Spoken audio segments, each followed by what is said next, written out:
Tell me, what's one hard decision that you ever made that you never regretted it? Let's have it. That should be the day I cancelled my own wedding on the night before the wedding. So the painful part of this whole story is that I loved this man first.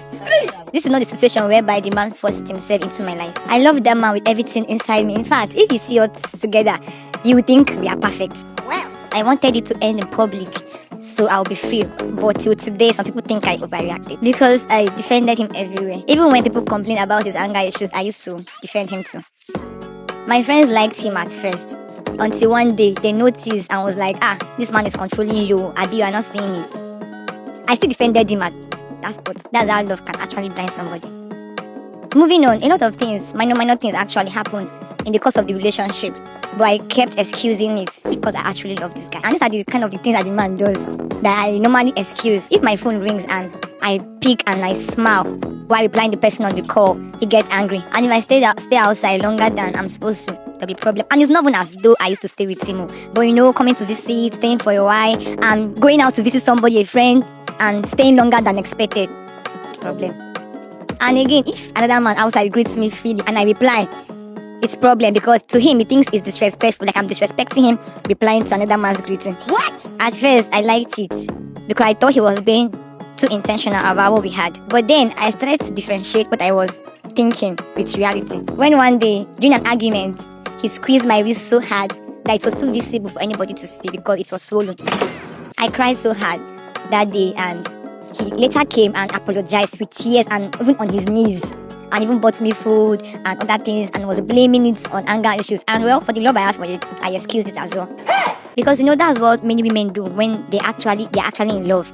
We will start managing red flags like they're the actual behavior. We excuse their abnormalities for normality. And the turning point for me was one particular night. And before this thing actually happened, we have already fixed our wedding days, the clothes, the preparations, the hall, the food. That's how far we have gone with the planning. Damn. And because that night we had a small argument, because I told him I wanted to continue working after marriage. That's just it though, not really serious, but his reactions really got to me. What happened? This man looked at me straight to the eye and said, "You talk so much for somebody that I haven't even married yet." You talk so much for somebody that I haven't even married yet. Ouch! He didn't stop there. He also said calmly, with no iota of emotion, he actually said to me that once you marry, you will learn.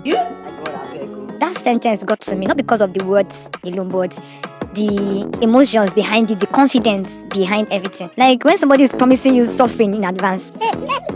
So from that day, I became very conscious of this man. And that was how I began to notice things I actually ignored before. Wow. The way he enjoyed controlling situations, like switched from being sweet, intentional to being deadly and dangerous. Those ones are not even my issues. This guy is very manipulative, nonchalant, and too full of himself. And the funny thing is that it's not everyone that sees this part of him. How? If let me even shock you, no day will even come that my parents, especially my mom, will not be thanking God for giving her a son-in-law like this. This alone should tell you the kind of man I was actually dealing with. So after my eye opened, I just saw and realized that this marriage is a no-go area.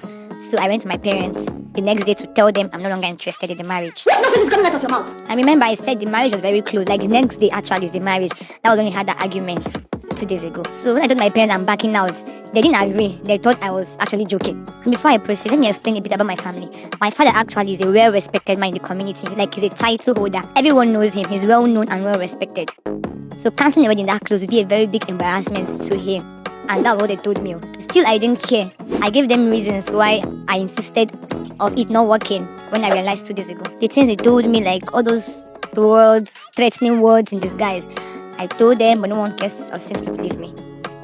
My mom said, no marriage is perfect. My aunt also said, all men get angry and that's normal. Some family members even said I was just being nervous because of wedding pressure. Then I realized something. If I keep explaining to these people in words why I want to back out, no one will believe me. So I told them, okay, I will marry, but I will take you guys by your word. But I had a different intention. I was never going to get into that marriage. So I had to prove, or better still, show my parents the kind of monster that man is.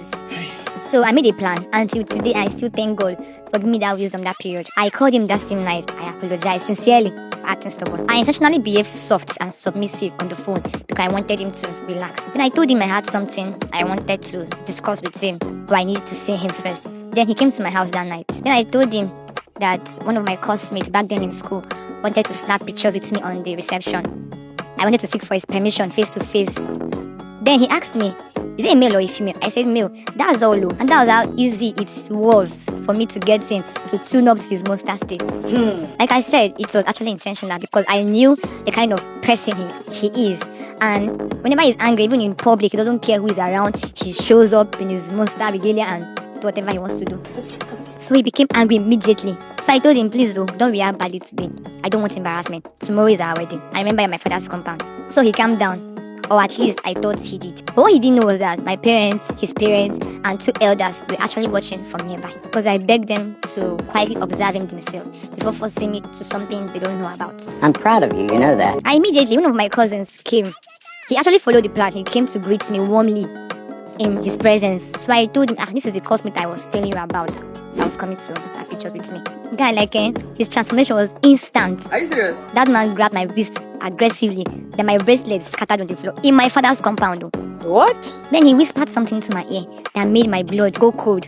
He said, we will deal with this indecent attitude of yours after our wedding tomorrow. I don't want trouble. I wanted him to react, so I said whatever and I turned to leave. He just dragged me back and raised his hand to slap me.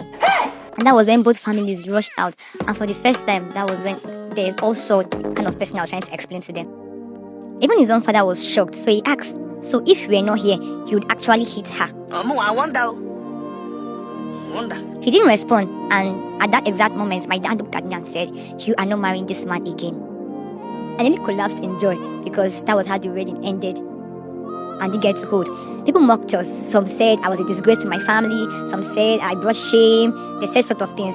But let me tell you something. Temporary embarrassment is far, far better than permanent suffering. Bam. I later heard he left the country some months later. And I don't know where he is. And I don't actually want to even know. And my advice to the young ladies out there, do not marry potential violence, hoping love changes.